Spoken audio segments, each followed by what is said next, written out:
አጭር የፍቅር ታሪክ፣ የተሳሳተ መልእክት። ናፍቀኸኛል የሚል መልእክት ከማላውቀው ቁጥር ወደ ስልኬ ገባ። ማነኛልክ ወይም አልሽ አልኩኝ ለራሴ። ግን ደግሞ መልስ መስጠትም አልፈለኩም።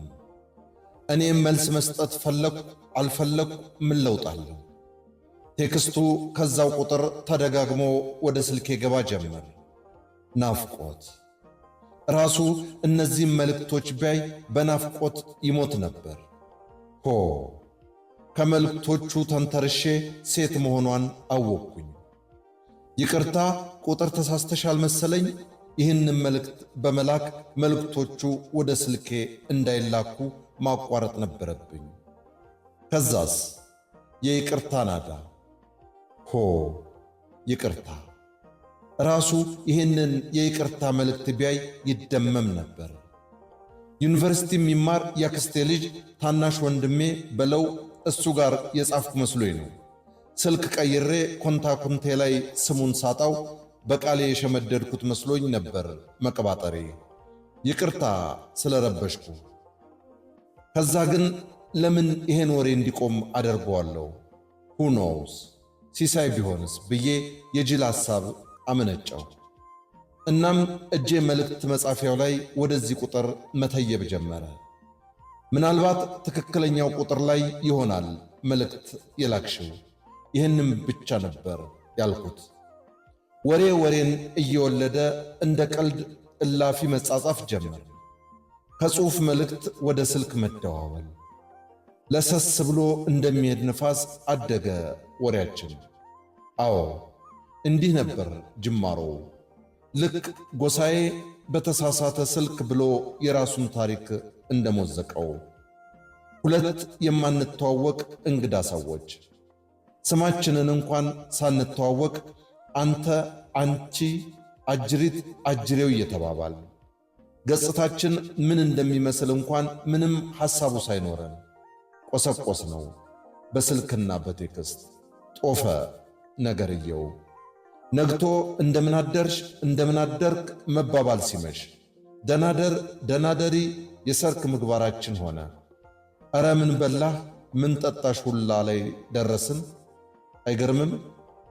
ብዙ ነገሮች ላይ በፍጹም መደማመጥ በፍጹም መግባባት እየተናበብን ነበር የምናወራው።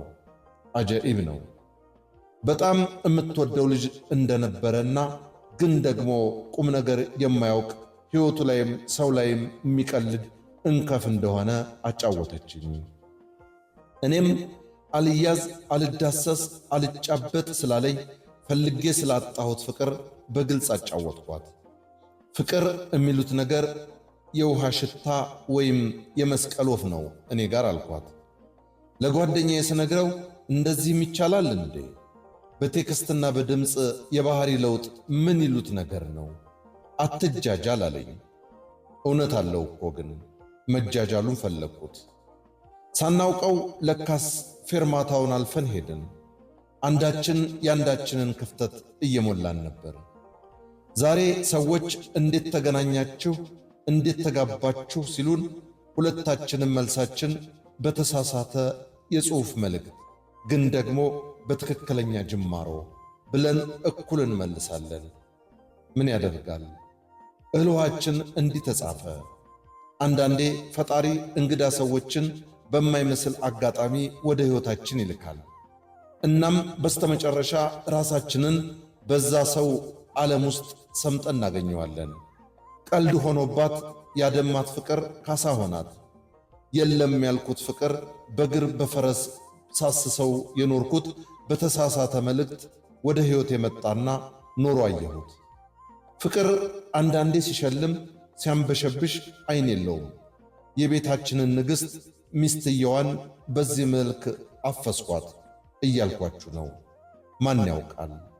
እናንተም የመልእክት ፓኬጅ ሙሉና ቁጥር እያሳሳታችሁ ዕጣ ፈንታችሁን ለማግኘት ሳታክቱ ሞክሩ። ለየትኛውም ለሚፈጠረው ነገር ግን እኔ ኃላፊነት አልወስድም።